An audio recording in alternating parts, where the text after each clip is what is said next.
खरगोन में साल 2022 की रामनवमी हिंसा के मामले में लगभग 4 साल बाद अदालत का बड़ा फैसला सामने आया है। न्यायालय ने इस बहुचर्चित मामले में 11 आरोपियों को बरी कर दिया है। अदालत का कहना है कि अभियोजन पक्ष आरोपियों के खिलाफ ऐसे ठोस और विश्वसनीय साक्ष्य पेश नहीं कर सका जिनके आधार पर यह साबित हो सके कि इन्हीं लोगों ने हिंसा, आगजनी और पथराव जैसी घटनाओं को अंजाम दिया था। अदालत ने साफ कहा कि भारतीय कानून में किसी भी व्यक्ति को केवल शक या फिर आरोपों के आधार पर दोषी नहीं ठहराया जा सकता। अपराध को संदेह से परे साबित करना अभियोजन की जिम्मेदारी होती है और इस मामले में वो ऐसा करने में असफल रहा। इस फैसले के बाद न्यायिक प्रक्रिया, पुलिस जांच और गवाहों की भूमिका को लेकर एक बार फिर गंभीर बहस शुरू हो गई है। नमस्कार, मैं हूं आपके साथ अग्रिमा जादौन और आप देख रहे हैं रिपोर्टर मैडम। ये पूरा मामला 10 अप्रैल 2022 का है, जब रामनवमी का जुलूस मध्य प्रदेश के खरगोन शहर के भाटवाड़ी इलाके से गुजर रहा था। इसी दौरान अचानक माहौल तनावपूर्ण हो गया और देखते ही देखते पथराव, आगजनी और हिंसा की घटनाएं शुरू हो गई। कई घरों, दुकानों और वाहनों को नुकसान पहुंचा। पुलिस और प्रशासन को हालात संभालने के लिए भारी बल तैनात करना पड़ा। स्थिति इतनी गंभीर हो गई थी कि पूरे शहर में कई दिनों तक कर्फ्यू लागू रहा। इस हिंसा ने न सिर्फ खरगोन बल्कि पूरे देश में राजनीतिक और सामाजिक बहस छेड़ दी थी। घटना के बाद पुलिस ने कई लोगों के खिलाफ मामला दर्ज किया। आरोप लगाया गया कि आरोपियों ने भीड़ के साथ मिलकर पथराव किया, पेट्रोल बम फेंके, आगजनी की, सरकारी और निजी संपत्ति को नुकसान पहुंचाया और विस्फोट पदार्थ का इस्तेमाल किया, जिसमें वो 11 के 11 आरोपी मुस्लिम थे। भारतीय दंड संहिता की विभिन्न धाराओं के साथ साथ विस्फोटक पदार्थ अधिनियम के तहत भी मुकदमा दर्ज कर लिया गया। पुलिस का दावा था कि उसके पास पर्याप्त सबूत हैं और आरोपी हिंसा में शामिल थे, लेकिन करीब 1568 दिन तक चली लंबी सुनवाई के बाद अदालत जिस निष्कर्ष पर पहुंची, उसने पूरे मामले को नई दिशा दे दी। अदालत ने अपने फैसले में कहा कि घटना में हिंसा और नुकसान होना तो रिकॉर्ड से स्पष्ट है, लेकिन ये साबित नहीं हो सका कि इन 11 आरोपियों ने ही उन घटनाओं को अंजाम दिया था। अदालत ने कहा कि किसी भी आरोपी को केवल इसलिए दोषी नहीं ठहराया जा सकता क्योंकि उसका नाम एफआईआर या फिर पुलिस चार्जशीट में शामिल है। दोष सिद्ध करने के लिए ठोस, विश्वसनीय और कानूनी रूप से स्वीकार्य साक्ष्य आवश्यक होते हैं और इस पूरे मामले में सबसे बड़ी कमजोरी गवाहों के बयानों में सामने आई। अभियोजन पक्ष ने अदालत में 13 प्रत्यक्षदर्शियों गवाह को पेश किया, लेकिन इनमें से 8 प्रमुख चश्मदीद गवाह अपने पहले दिए गए बयानों से मुकर गए।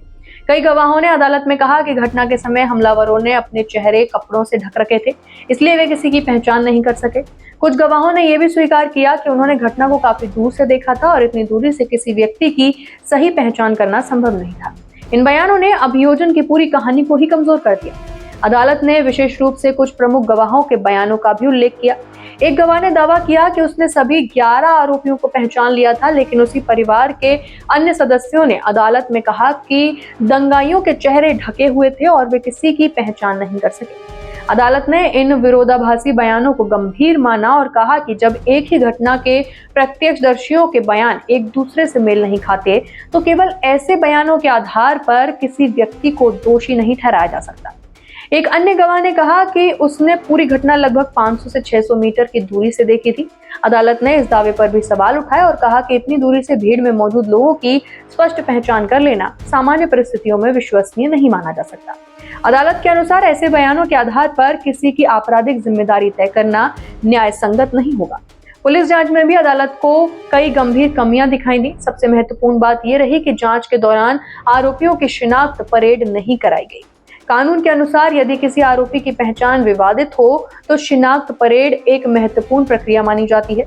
अदालत ने कहा कि जब जांच के दौरान ये प्रक्रिया ही नहीं अपनाई गई तो वर्षों बाद अदालत में पहली बार की गई पहचान को पूरी तरह भरोसेमंद नहीं माना जा सकता। इसके अलावा अदालत ने एफआईआर और चार्जशीट के बीच मौजूद अंतर पर भी सवाल उठाए। शुरुआती एफआईआर में केवल 6 लोगों के नाम दर्ज थे, लेकिन बाद में कुल 11 लोगों को आरोपी बना दिया गया। अदालत ने पूछा कि बाकी 5 लोगों के नाम किस आधार पर जोड़े गए हैं, लेकिन अभियोजन पक्ष इसका संतोषजनक उत्तर नहीं दे सका। अदालत ने माना कि किसी व्यक्ति को आरोपी बनाने के लिए केवल संदेह नहीं बल्कि स्पष्ट और प्रमाणित आधार होना चाहिए। मुख्य गवाह वैष्णवी जैन के बयान को लेकर भी अदालत ने टिप्पणी की। पुलिस ने उनका बयान घटना के 51 दिन बाद दर्ज किया था।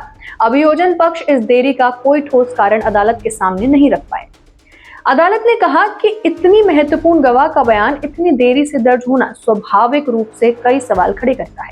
खासकर तब जब अन्य गवाहों के बयान भी विरोधाभासी हैं। बचाव पक्ष के वकील का कहना है कि निर्दोष लोगों को इस मामले में फंसाया गया था और अदालत के फैसले ने इस बात की पुष्टि कर दी है।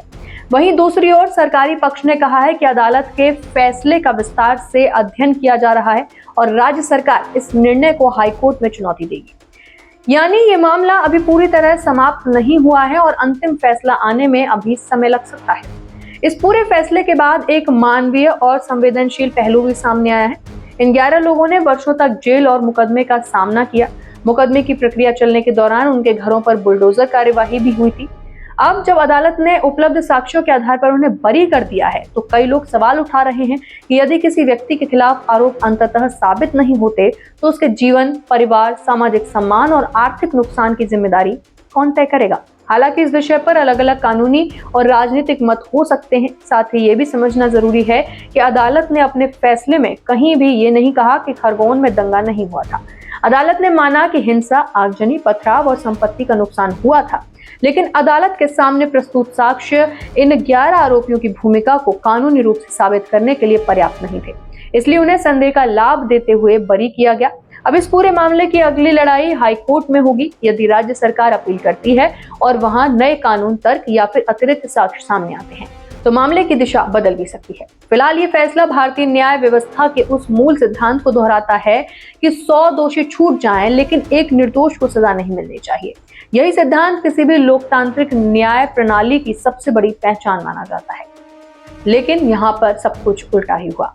इस पर आपकी क्या राय है, हमें कमेंट बॉक्स में लिखकर जरूर बताइएगा कि आपको भी लगता है ये जो 11 दोषी पकड़े गए, खासकर जो मुस्लिम समुदाय से आते थे, क्या ये निर्दोष हैं या फिर हाईकोर्ट में जाकर इन पर और कार्यवाही हो सकती है और आगे जो है साक्ष्य इन पर जुटाए जा सकते हैं। हमें कमेंट बॉक्स में लिखकर जरूर बताएं और बने रहे रिपोर्टर मैडम के साथ।